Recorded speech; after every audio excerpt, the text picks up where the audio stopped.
Shalom, kembali lagi bersama saya Yohanes Telayan. Kali ini kita akan merenungkan firman Tuhan dengan satu tema akibat dosa.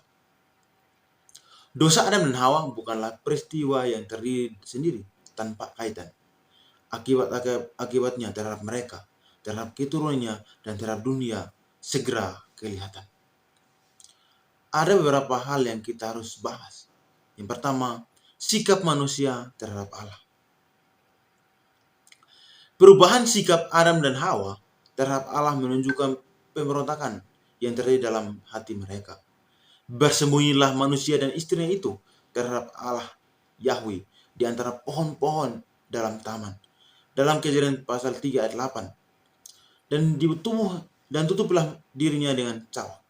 Dalam Kejadian 3 ayat 7. Padahal manusia diciptakan untuk hidup di hadapan Allah dan dalam persekutuan dengan Allah. Tapi sekarang setelah mereka jatuh dalam dosa, mereka gentar berjumpa dengan Allah. Bandingkan Yohanes pasal 3:20. Rasa malu dan kekuatannya yang sekarang merjai hati mereka. Bandingkan dalam Kejadian pasal 2 ayat 25 sampai di pasal 3:7. Ini menunjukkan bahwa perpecahan sudah terjadi. Yang kedua, sikap Allah terhadap manusia. Perubahan tidak hanya terjadi pada sikap manusia terhadap Allah, tapi juga pada sikap Allah terhadap manusia. Hajaran, hukuman, kutukan, dan pengusiran dari Taman Eden. Semua ini menandakan perubahan itu. Dosa timbul pada satu pihak, tapi akibatnya melibatkan kedua pihak. Dosa menimbulkan amarah dan kegusaran Allah. Dan memang harus demikian. Sebab dosa berentangan mutlak dengan hakikat Allah.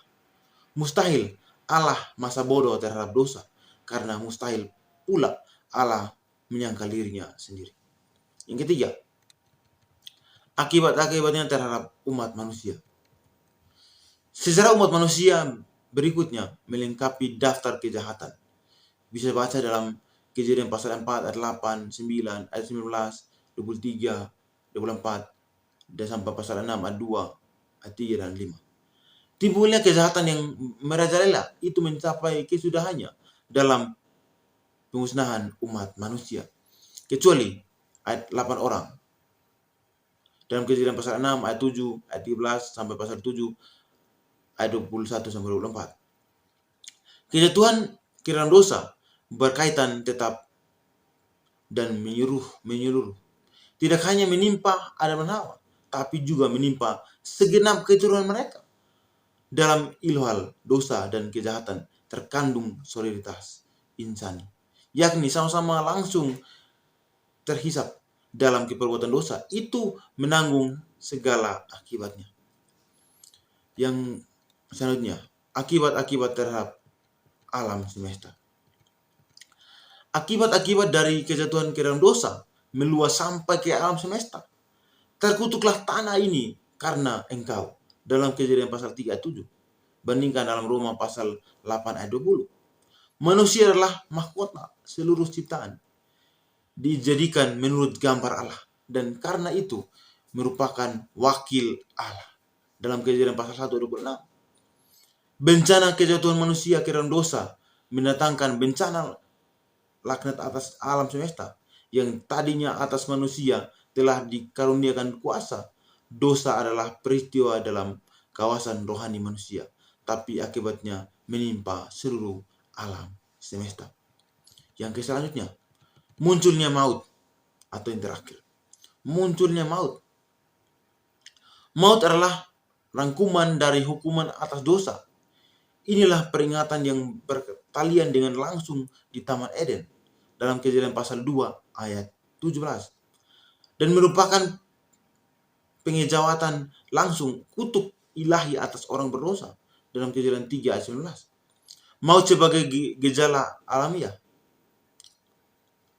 ialah paranadanya unsur-unsur kedirian manusia yang pada aslinya adalah utuh dan padu sejalin. Keperonodaan ini melukiskan hakikat maut, yaitu keterpisahan, dan hal ini terungkap sejelas-jelasnya dalam keterpisahan manusia dan Allah yang nyata pada pengusiran manusia dari Taman Eden. Oleh karena dosa, manusia gentar menghadapi kematian dalam Lukas pasal 12 ayat 5 dan Ibrani pasal 2 ayat yang ke-15. Semoga renungan ini memberkati kita dan kita tetap mengikuti Tuhan Yesus sebagai Tuhan dan Juru Selamat sehingga kita mendapatkan keselamatan itu. Shalom. Thank you for the happiest year of my life.